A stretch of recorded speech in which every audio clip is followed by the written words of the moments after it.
Welcome again, dear students. Myself, Dr. Kaleem Ahmed, Assistant Professor, Department of Wildlife Sciences, Aligarh Muslim University, Aligarh. So, in the last lecture, we discussed what are biodiversity hotspots, how many biodiversity hotspots there are in the world. We also discussed the criteria to qualify the biodiversity hotspots. And in the last, we actually discussed these 5 biodiversity hotspots, that is, we can say Caribbean Islands, Mesoamerica, then we discussed Atlantic Forest, we discussed Karoo, we also discussed the Chilean winter rainfalls or Valdivian forest. So, in today's lectures, we will discuss the next one, that is the Tumbes-Chocó Magdalena, a biodiversity hotspots that actually spanning from Ecuador, Colombia and northwest Peru, is characterized by diverse ecosystems and also facing threats like deforestation and logging. This region is home to unique species such as long-wattled umbrella birds and the Tumbes pigeon frog. So, in this particular region, the conservation efforts actually concentrate on habitat preservation as well as on sustainable land use and also on community engagement to protect the remarkable biodiversity of this particular biodiversity hotspots. These biodiversity hotspots also play a crucial role in global conservation landscape and ongoing initiatives that actually aims to balance human development with the preservation of its exceptional ecosystem and endemic species. There are estimated about 11,000 vascular plant species that actually found in these particular biodiversity hotspots, about which 25% are endemic, we can say that actually not found elsewhere in the world. The hotspots actually forests are globally important for bird endemisms, holding we can say nearby 900 species, around we can say 110 of which are endemic to this biodiversity hotspots. If we talk about mammals, primates are probably the best known in this particular biodiversity hotspots, and flagships species include the 3 species of spider monkey and 3 species of the barefaced tamarins. And it is also estimated that there are more than 320 reptile species in the hotspots, of which 100 are endemic to these biodiversity hotspots. In case of amphibian diversity is even more impressive in these biodiversity hotspots than reptiles diversity, with more than 200 species of the amphibians are found in these biodiversity hotspots, and about which 30 are endemic to this biodiversity hotspot. Another is tropical Andes. The tropical Andes is a biodiversity hotspot that actually spans from South America Andean region, featuring diverse ecosystem from high altitude grasslands to cloud forests. The hotspot hosts exceptional biodiversity, including we can say iconic species like the Andean condor and the spectacled bear. The threats in this biodiversity hotspots are we can say are due to agriculture, mining as well as climate change endangered this unique biodiversity. The conservation efforts in this particular biodiversity hotspots focused on establishing protected areas, sustainable land use, as well as mitigating climate change impacts. So, we can say preserving the tropical Andes is crucial for maintaining the intricate balance of its ecosystem, safeguarding endemic species, and securing the essential services actually provided by these high altitude landscape for local communities and the global environment. The tropical Andes is a world leader we can say in plant endemisms, with an estimated 50% or perhaps we can say 60% or more of its species found nowhere else on the earth. The Andes is far most diverse region in the world for the amphibians, with approximately 980 species and more than 670 are actually endemic. With more than 1700 bird species, I can say a third of them are actually endemic. Birds are the most, we can say, species rich vertebrate group in this particular biodiversity hotspots. And in case of the mammals, with 570 mammal species, no other hotspots has a greater diversity of the mammals if we compare tropical Andes with the others. Another, we can say, biodiversity hotspot, that is Guinean Forest of the West Africa. This Guinean Forest of West Africa, a biodiversity hotspots, actually spans from West Africa and harbors diverse ecosystem facing also threats from deforestation, logging as well as agriculture. It is also home to unique species like the chimpanzees and the pygmy hippopotamus. This hotspot is also crucial, we can say, for the global biodiversity. The Guinean forest is estimated to contain more than 900 vascular plant species, of which we can say around 20% are thought to be endemic in these particular regions.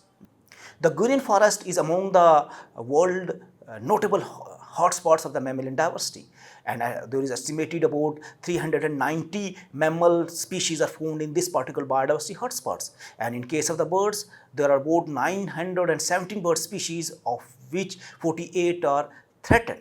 The diversity of reptile species is poorly documented in Western Africa, although it is suggested that more than 200 species are found in these particular regions. Amphibians, or we can say, are relatively poorly documented in these particular biodiversity hotspots, but there are, we can say, 269 recorded species, and more are likely to be discovered. Of these, more than 80 are endemic. Many of the threats to the biodiversity in the Guinean forest are linked either, we can say, directly or indirectly to a high incidence of poverty, political instability, unsustainable practices, or we can say civil conflicts. And some of the threats that actually this particular region face is agriculture through bushmeat hunting and wildlife trade. Logging is another threat. Oil and gas extraction is another threat. We can say fuel and charcoal production is another threat. Mining and the climate change, which is also a global threat. And agriculture runoff and poisoning and industrial pollution is other threats in this particular region. Another is, we can say, Cape Floristic region. The Cape Floristic region, a biodiversity hotspot in South Africa, is renowned for its unique flora, including the iconic fynbos vegetations.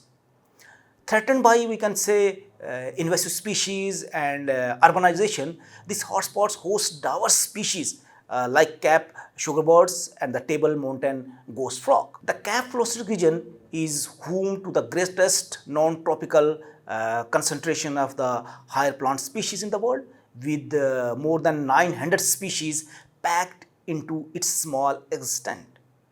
Incredibly, we can say more than 6,200, or we can say 69% of these species are found nowhere else in the world. Of the, we can say, 320 species of the birds here, only 6 are endemic in this region. 90 species of mammals are found in this particular biodiversity hotspots, out of which 4 are endemic. In case of the reptile diversity in Cape Floristic region is relatively high, with more than 100 species of reptiles are found in these regions, nearly we can say a quarter of which are endemic. There are more than 40 species of amphibians in these biodiversity hotspots. 16 of these are endemic, including the critically endangered table mountain ghost frog. We can say, if we talk about the conservation efforts in these Cape Floristic regions, conservation efforts actually focus on habitat restoration, alien species control, and sustainable land management to preserve this exceptional biodiversity. The Cape Floristic regions play a vital role in global conservations and also on ongoing initiatives of the conservations to strive some kind of the balance between the human activities with the protection of its extraordinary ecosystem and endemic species. that actually contributing to the broader objectives of international biodiversity conservation.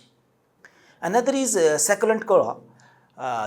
We can say the Succulent Karoo is also another biodiversity hotspot in South Africa, is characterized by unique succulent plant life and faces threats from we can say agriculture and climate change. It is also home to distinctive species like Aleo dichotomous tree and the Namako chameleon. This arid region is crucial for global biodiversity.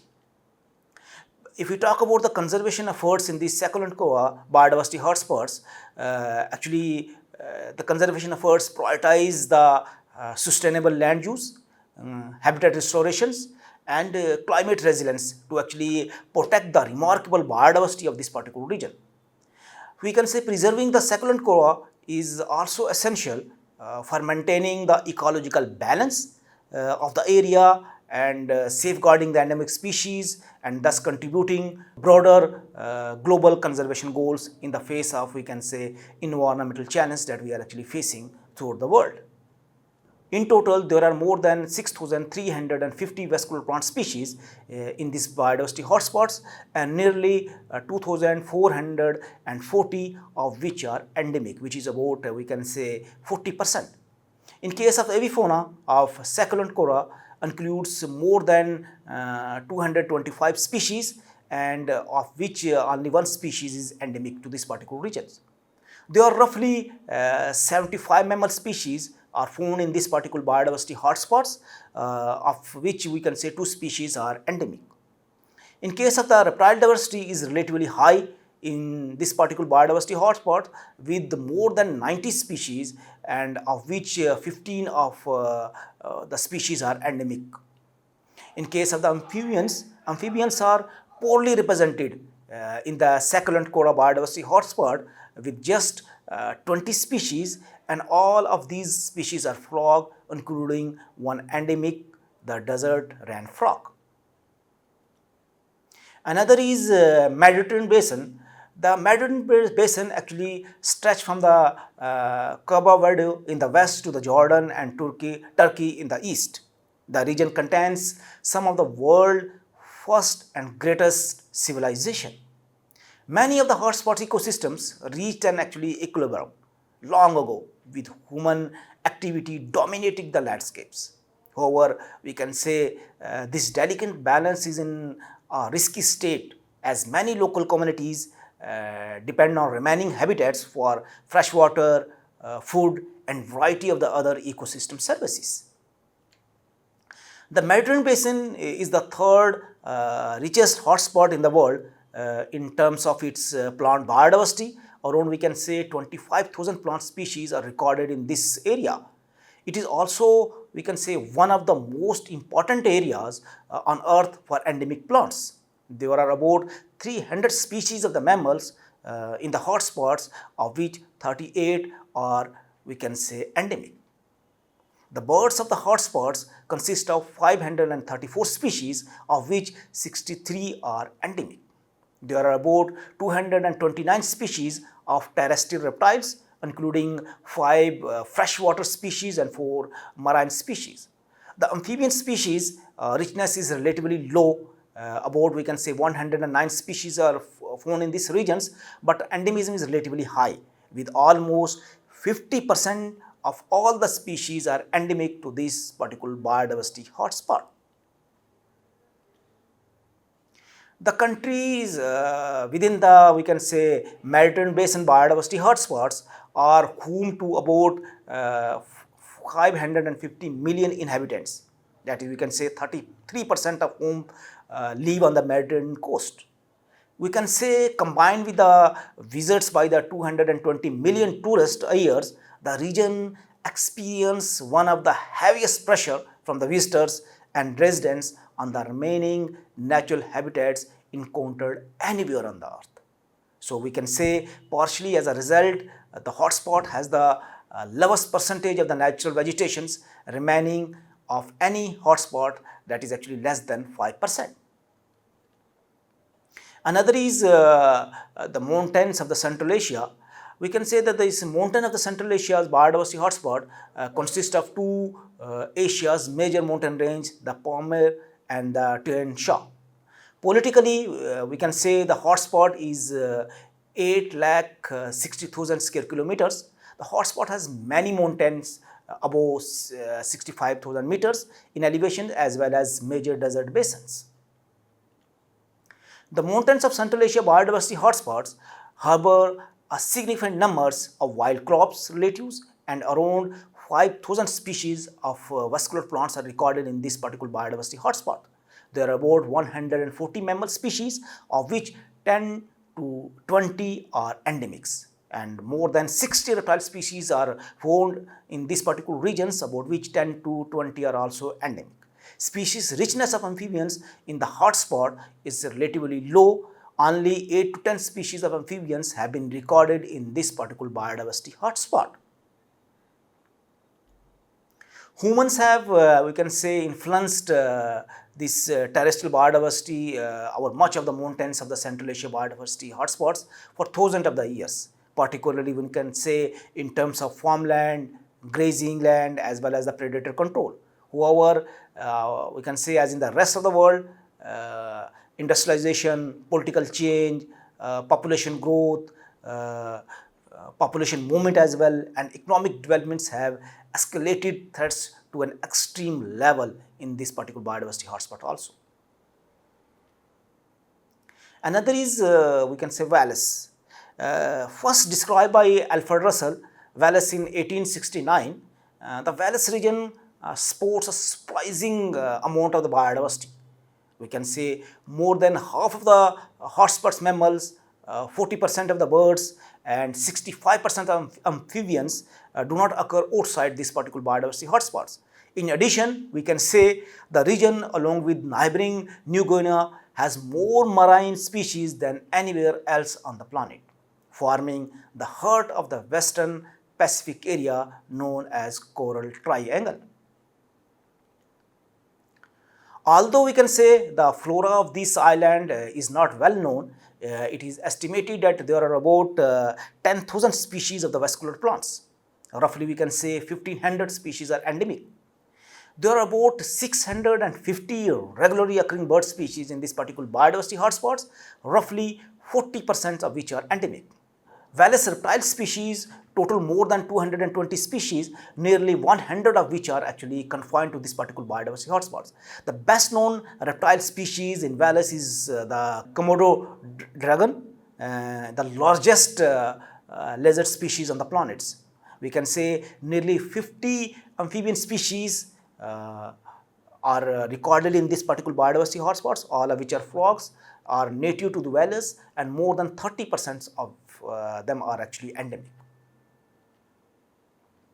Some, we can say, around 30 million people live in this particular biodiversity hotspots, primarily along the coastal areas.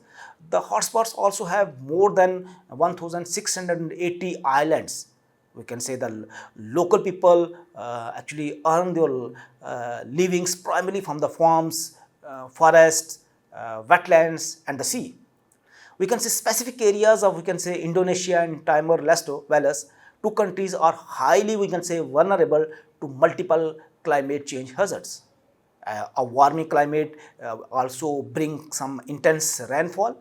We can say sea level rise will threaten food security, health, water resources, farming, and coastal livelihoods, and a wide variety of the life forms in the forest and the oceans as well.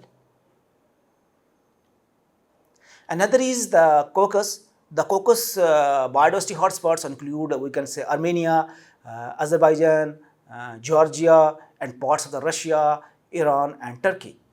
Its deserts, savannas, swamps, forests, and arid woodlands boost some 6,500 species of vascular plants, a quarter of which are actually endemic, actually found nowhere else in the world.